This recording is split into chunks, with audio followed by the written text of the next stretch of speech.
Hello, I'm John Paul and I'm here at Rimmer Brothers today to change the air suspension bags on this Range Rover P38. First thing to do is start the engine up, put the suspension in the high position, then turn the engine off and then just open the tailgate just to deactivate the suspension so it won't be messing about while we're working on the vehicle. Then we're going to send it up, jack it up, take the wheels off. You need to jack it up under the chassis so the axle hangs down low so the bags are at the most extended, and then we'll show you what we're going to do next. This is the front airbag that we're going to fit to this P38. It's going to be quite difficult to show exactly what we're doing on the video, so I'm going to show you on this new one now. This is the locating tag that goes into the front axle, so that's the lower part. Now it's located with this pin. Once that's in the axle, it goes through there, so you can imagine there's two locating lugs either side of that the pin goes through, and that part there, there's a little M8 bolt that goes through it that bolts into the axle. So when you take it apart, what you need to do, 13mm spanner, take out the locating bolt, and then wiggle out the pin, and then that releases the lower of the airbag.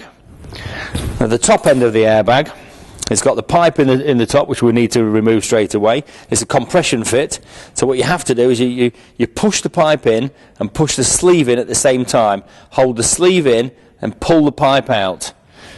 And then that will release the air and let the airbag go flat. Then there are two little spring clips that go on these two little lugs here. So what you need to do first is remove them two clips, and then that will release the airbag. And because we've got the axle lowered down, we'll then be able to remove the airbag and replace the new one. I've taken the lower pin out and the two top clips out. I've also taken the pipe. Now I find these handy for the pipe because it is a little bit difficult to get to. So these are just some pliers with little rings, so they'll go on top of the collet, on top of the compression joint. So if you grab hold of the pipe, push it in, at the same time push down on these, and then the pipe will pull out. It's quite easy, and just be ready for the hiss of the air when it comes out.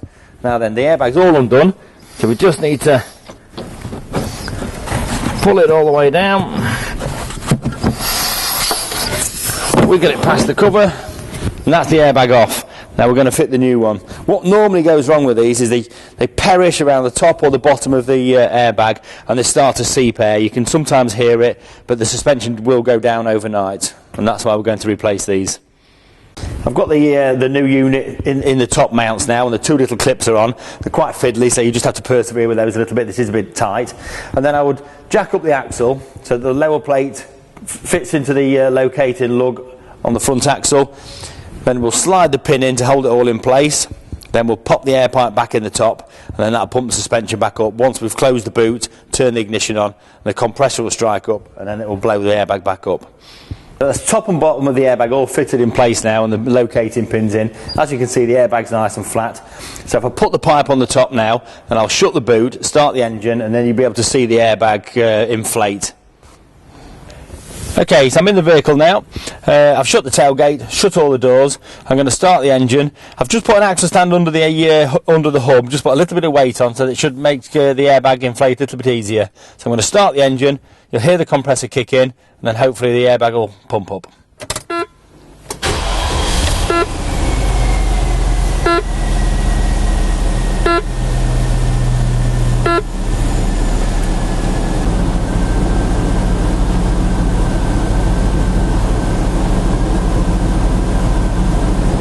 That's the unit fitted this side, so all we need now to replace the wheel, then we'll move on to the other side, which is exactly the same, and once we've done that, we'll move on to the rear. This is really good to see. This is one I've taken off the right hand side of the vehicle, and you can see how the cracks are starting, and that's where the airbags perish, and that's where they eventually split or start to seep the air. So this one was definitely worth changing. I'm now going to change the rear suspension airbags. Now these are similar to the front in so much as they've still got the same compression joint for the air pipe, so you push the pipe in whilst holding the sleeve in and then pull the pipe out. The top and bottom have got R-clips, and the R-clips go through those holes there. So if you can imagine on the vehicle, we need to grab hold of that to remove that clip. Same on the bottom, same clip, same idea. So you have to remove the clips. Once they're removed and the air pipe's off, we can then wiggle the airbag out of place. The top of the airbag access is fairly tight on here, so I'll point with these screwdrivers. Here's the pipe going into the top of the airbag, so you need to do the same thing with that. You need to hold it with some pliers, push it forward, some long nose pliers, push the pipe forward and push the compression joint sleeve in as you pull the pipe out. That will release the air from the airbag.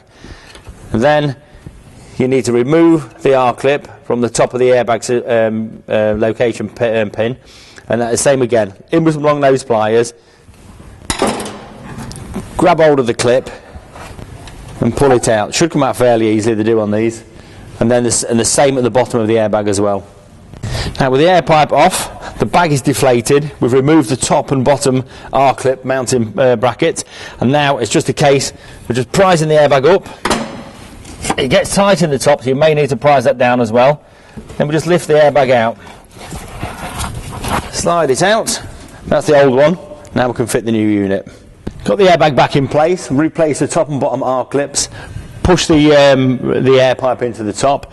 Now it's just a case, we'll put the wheel back on, do the other side, then as we start the engine up, the compressor will kick in, pump up the suspension. That's it.